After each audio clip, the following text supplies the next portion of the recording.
자, 그러면 희망퇴사라는 명절을 남긴 박정선 작가에게 한번 전화 연결해 보겠습니다. 어이, 박 작가. 네. 희망퇴사 몇 세 찍었어? 2세까지밖에 못 찍었습니다. 아니, 평점도 좋고 좋던데 왜 이렇게 안 나가는 거야? 베스트셀러 아직 안 된 건가? 제목이 이래서 직장인들이 들고 다니며 읽기가 부담스러운 것 같습니다. 아, 껍데기를 만들어줄 걸 그랬네. 회사 관련 책이 일단 많기도 많고요. 아, 그래요? 회사 키워드가 새 소망에도 들어갈 정도여서 바짝 많이 나왔더라고요. 이게 네, 그래서 약간 좀 트렌드처럼 느껴지는 것도 있고. 트렌드 같다. 네. 박 작가도 실제로 퇴사하고 이직도 몇 번 해봤고 그렇지 않소? 네. 퇴사를 해야 될 가장 적당한 때는 언제입니까? 블로그에는 농담처럼 썼는데 괜찮아요?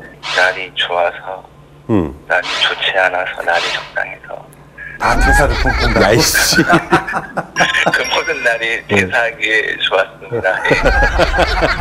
아니 근데 그건 퇴사하기 좋았던 날이고 예를 들면 근무 기간이나 이런 거 상관없이 박 작가의 생각에는 직장을 다니다가 이런 생각이 들면 그때는 정말 퇴사를 생각해봐라. 저도 여러 가지 케이스가 있었던 것 같은데 퇴사 그만둘 때가 항상 보면은 이거 계속했을 때 내가 몇 년 후에 뭐 해먹고 살지?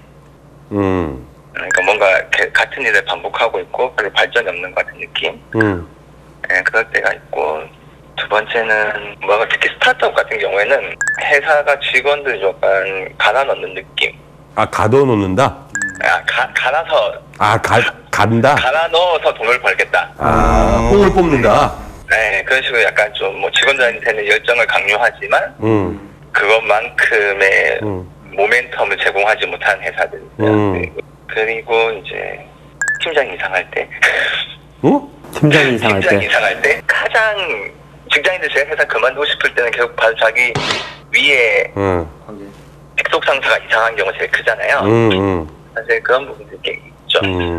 퇴사하고 이직하고는 사실 뭐 같이 있을 수도 있고 따로따로 이루어질 수도 있는데 네. 이직이 먼저요. 고려할 게 퇴사가 먼저 고려해야 되는 거예요.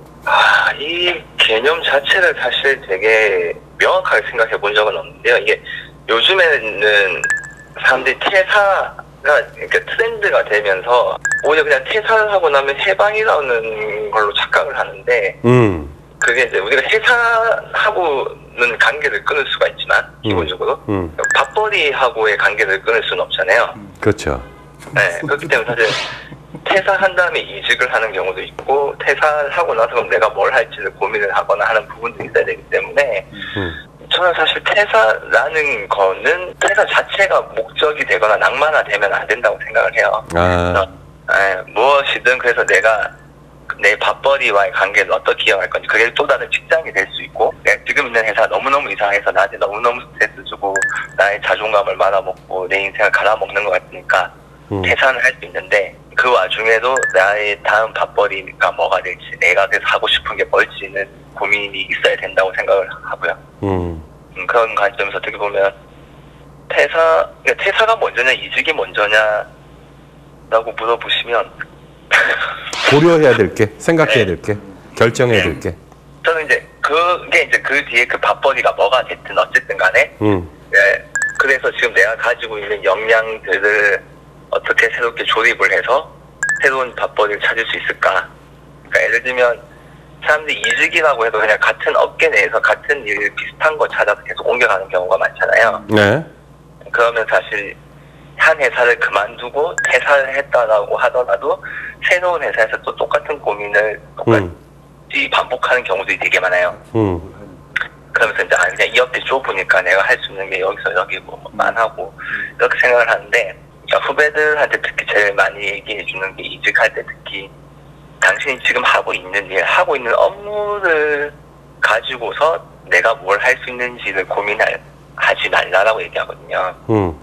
예를 들면 제가 항상 예를 드는 게 기자를 하면 글을 쓰는 능력이 있고 취재를 하는 능력이 있고 이런 것들을 갖다가 반대로 생각해 보면 글 쓰는 거는 보고서를 쓰는 능력일 수도 있고 취재를 한다는 거는 트렌드를 파악하는 능력일 수도 있고 그러니까 이게 레고 조각처럼 그게 모여서 하나 지금 하고 있는 일이 업무가 된 거지 그걸 역량별로 쪼개서 새롭게 조립을 하면은 뭔가 새로운 업종, 새로운 업계에서 할 수 있는 일을 찾을 수 있고, 그걸에서 또 새로운 걸 하면서 또 하나, 두 개 내고 조고를 모으면 그 다음에는 갈 수 있는 업무의 선택지라든지 되게 다양해지니까 퇴사를 하든 이직을 하든 그래서 나의 다음 선택지를 어떻게 더 늘려갈 수 있는가를 고민을 하는 게 중요하지 않나. 항상 그런 얘기들을 하고 이게 있습니다. 희망퇴사란 책이 퇴사를 희망하는 사람들을 위해서 쓴 책이라기보다는 희망적인 퇴사를 할 수 있게 만드는 책이네. 그러려고 얘기를 하고 있죠. 이게 이제 뭐라고 생각을 했냐면 퇴사라는 게 되게 부정적이다라고 생각을 하는 경향들이 있잖아요. 뭔가 포기했고 당신이 뭔가 이 안에서 충분히 이루지 못한 상황에서 그만두고 뭐 이런 느낌으로 인식되는 경우가 많은데 이게 솔직하게 말씀드리면 이게 회사 일이라는 게 중요하긴 하지만 하나의 개인이 자신의 자존감을 망가뜨려 가면서까지 해야 할 만큼 중요한 일은 아니다. 당신에게는 언제나 퇴사라는 이스케이프 버튼이 있다. 라는 걸 사실 그걸 알고 직장 생활하는 것과 아닌 상태에서 하는 것은 다르다. 오케이. 오히려 그런 게 있기 때문에 객관적으로 나의 직장 생활을 바라볼 수가 있고 그러면 오히려 그동안 보지 못했던 것들 보이면서 똑같은 직장에서 똑같은 생활을 하더라도 조금 더 발전적이고 재미있고 즐겁게 할 수 있는 방법들이 있지 않을까. 오케이. 라고 고민했던 내용들입니다. 오케이. 그 지금 주말에 전화 받아서 고맙고요. 당신이 시간을 너무 많이 잡아먹으면 안 돼. 아, 네, 알겠습니다. 여기까지 예. 하고 네, 책 감사합니다. 잘 팔리기 바랍니다. 네, 감사합니다. 네. 네. 퇴사는 과정이잖아요. 퇴사가 끝이라고 생각하면 안 되고요. 퇴사는 과정이기 때문에. 비슷한 얘기를 하는 것 같아요. 이 양반도. 근데 저는 아까 그 퇴사냐 이직이 먼저냐에 대한 갈림길에서의 확실한 기준 하나는 있어요. 이제 요즘에 사회적으로 그 정신병리에 대한 얘기를 많이 하잖아요. 그래서 직장 생활을 하다가 자존감이 바닥을 끼고 번아웃이 오고 정서적으로 정신적으로 문제가 생길 경우가 종종 있어요. 이럴 경우에는 이직을 걱정하기보다는 퇴사를 먼저 선택하는 게 낫지 않나. 왜냐하면 쉬어야 되거든요. 에너지 레벨이 빌로우 레벨 밑으로 내려가면 이제 마이너스 레벨로 가면 어떻게 될지 몰라요. 그래서 이런 경우에 일단 쉬고 나서 다음 걸 생각해야지 다음 걸 생각할 여유도 없을 뿐더러 다음 거를 준비하다 보면 더 에너지가 떨어지기 때문에 저는 그 기준에 있어서 퇴사를 먼저 고민해야 되는 거는 아 얘가 정말로 위험해서 이 생활도 안 되고 가족도 망가지고 이럴 경우에는 퇴사가 먼저지 않나 생각이 들어요. 황박이 얘기한 것 중에 제가 지금 귀담아 들었던 것 중에 하나가 그 성격 유형 검사를 자주 받아보라는 거 있잖아요. MBTI가 됐건. 저도 이제 성격 유형 검사를 곧잘 받았던 것 같아요. 근데 그게 변하더라고요. 조금씩 변하죠.